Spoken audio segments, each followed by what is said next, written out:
আর কয়েক ঘন্টার অপেক্ষা, চড়ছে উত্তেজনার পারদ। অ্যাড্রিনালিন ক্ষরণ যেন বেড়েই চলেছে। রাত পোহালেই যে উপস্থিত হবে সেই মাহেন্দ্রক্ষণ, অবসান হবে দীর্ঘ প্রতীক্ষার। বুধবার 23 আগস্ট সন্ধ্যায় চাঁদের দক্ষিণ মেরুতে অবতরণ করবে ভারতের চন্দ্রযান-3। ইতিহাস তৈরির অপেক্ষায় যেন তর সইছে না দেশবাসীর। ভারতের চন্দ্রযান-3 মিশনের দিকে নজর রাখছে গোটা বিশ্ব। তার আগে চাঁদের আরও ছবি শেয়ার করছে ভারতীয় মহাকাশ গবেষণা সংস্থা ইসরো। ছবি তোলা হয়েছে চন্দ্রযান-3-র ক্যামেরায়। ইসরোর আশাবাদী চন্দ্রযান-3-র অবতরণ নির্ধারিত সময়েই হতে চলেছে। এখনও পর্যন্ত কোনো প্রকার ত্রুটি ধরা পড়েনি। বিক্রম এগিয়ে চলেছে পরিকল্পনা মাফিক। মঙ্গলবার ইসরোর তরফে এক্স হ্যান্ডেলে জানানো হয়েছে সে কথা।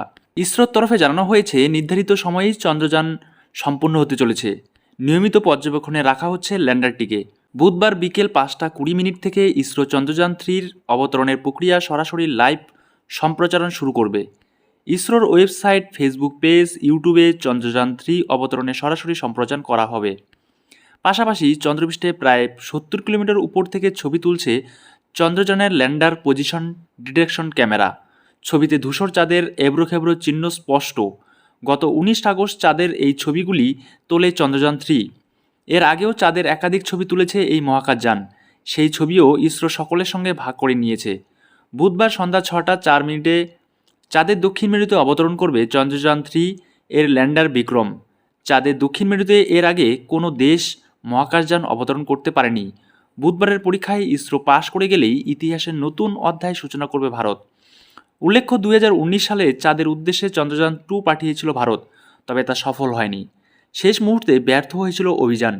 চাঁদের বুকে মুখ থুবড়ে পড়েছিল সেই মহাকাশযান। অতীতের সেই ভুল শুধরে নিয়ে এবার অনেক সাবধানী ইসরো। এবার ব্যর্থতা ভিত্তিক মিশন পরিকল্পনা করেছে ইসরো। চাঁদের দক্ষিণ মেরুতে চন্দ্রযান-3-কে অবতরণ করানো এখনই ইসরোর কাছে অন্যতম কঠিন চ্যালেঞ্জ। পাখির পালকের মতো, অর্থাৎ সফট ল্যান্ডিং করাতে হবে ল্যান্ডার বিক্রমকে। 20 আগস্ট রবিবার চাঁদের দক্ষিণ মেরুতে মহাকাশযান অবতরণ করাতে গিয়েই ব্যর্থ হয় রাশিয়া। চাঁদের পৃষ্ঠে ভেঙে পড়ে লুনা 25। ফলে চন্দ্রযানের সফল হওয়া ভারতের কাছে অগ্নি পরীক্ষার সমান।